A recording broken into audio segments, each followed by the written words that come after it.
हमारे जी जैसे हम लोग कई बार बोलते हैं कर्म और हुक्म। हम्म, जब सब कुछ हुक्म है तो हमने कर्म क्यों कर। हम्म। पहले हुक्म और कर्म दोनों को समझना चाहिए ना। हुक्म क्या है, कर्म क्या है। कर्म तो है जो किया जाए उसको कहते हैं कर्म। और हुक्म के अर्थ बहुत हैं। वैसे वास्तव में हुक्म क्या है? प्रभु की सत्ता ही हुक्म। उनकी सत्ता ही हुक्म है ना। सत्ता से पूरा विश्व चल रहा है, ब्रह्मांड चल रहा है। जितना मतलब नाम रूप प्रपंच है उनकी सत्ता से प्रकाशित हो रहा है। हुक्म की यदि व्याख्या या गहरा चिंतन करेंगे तो परमात्मा का इस नाम रूप प्रपंच को प्रकाशित करना ही है। और जो कर्म है वो भी जड़ है। तो कर्म किससे प्रकाशित हो रहा है? प्रभु की सत्ता से। कर्म भी तो जड़ है। कर्म बद तुम जियो कहत हो, कर्म है किन जियो दीन रे। कबीर जी महाराज ने कहा कि कर्म जो है उसको मीमांसा वालों की बात करके कहते हैं कि आप कहते हो कि कर्म ही सब कुछ करता है, कर्म ही फल देता है। कर्म तो खुद जड़ है, उसको किसने चेतन किया? उसको प्रकाशित कौन कर रहा है?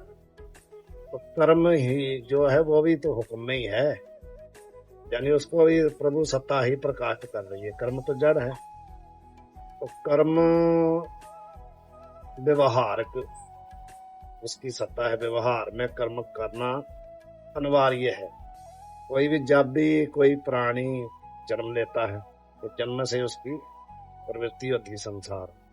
तो प्रवृत्ति ही तो कर्म है। प्रवृत्ति और निवृत्ति दोनों ही कर्म है। कर्म।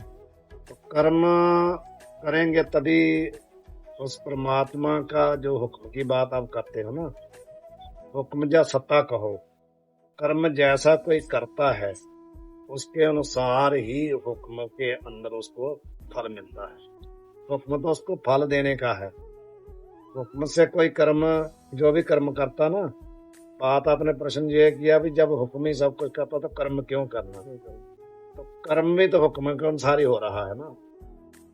जो हुक्म हो रहा भाव, जो सत्ता, जो प्रकाशता हो रही है ना, प्रकाशक प्रभु है। तो जब वो हमारे को ज्ञान देता है तो तभी कर्म करते हैं। हमें तो कर्म कर ही नहीं सकते। बिना ज्ञान के कर्म होता नहीं।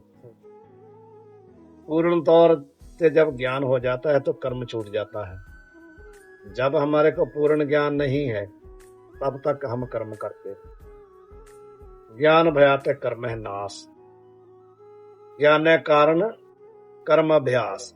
यहाँ पर बात खुलेगी ना कि कर्म किस लिए किया। आपने प्रश्न किया जब हुक्म है तो कर्म किस लिए करना। तो ये तो फैसला गुरबाणी कर रही है कर्म किस लिए करना। ज्ञान है कारण, ज्ञान की प्राप्ति के लिए। तो ज्ञान ही तो हुक्म है। ज्ञान कहो हुक्म कहो, जहाँ उसकी चेतन सत्ता कहो, एक ही बात है ना। तो ज्ञान की प्राप्ति के लिए कर्म किया जाता है वास्तव में। वैसे संसार के लोग ज्ञान की प्राप्ति के लिए बहुत कम कर्म करते हैं बहुत कम लोग हैं। ज्यादा लोग संसार की इच्छाओं की पूर्ति के लिए करते हैं। तो कर्म करना है ज्ञान के लिए। और कर्म का फल क्या है? ज्ञान की प्राप्ति। ज्ञान का फल क्या है? मुक्ति की प्राप्ति। तो कर्म से ज्ञान तक पहुंचना है, लेकिन जब ज्ञान हो गया तो कर्म छूट जाएगा। ज्ञान है कारण कर्म अभ्यास, ज्ञान भयात कर्म है नाश। ज्ञान बिना कर्म के ज्ञान तक पहुंच नहीं सकते। जब ज्ञान हो गया तब कर्म छूट जाएगा, कर्म खत्म हो जाएगा, दग्ध हो जाएगा। ज्ञान आग्नि दग्ध कर्माणी भस्म सात कुरुतेर जो ना, भगवान कहते हैं कि ज्ञान अग्नि से कर्म दग्ध हो जाएंगे। कौन से कर्म? संचित कर्म।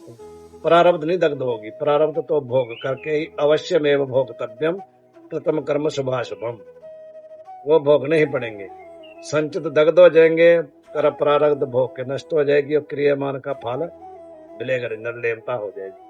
तो कर्म ज्ञान की प्राप्ति के लिए किए जाते हैं। इसलिए हुक्म और कर्म दोनों अलग अलग हैं। जब तक कर्म नहीं करेंगे तो ज्ञान प्राप्त नहीं होगा। कौन सा कर्म करेंगे तो ज्ञान प्राप्त होगा, जी अलग से बात है।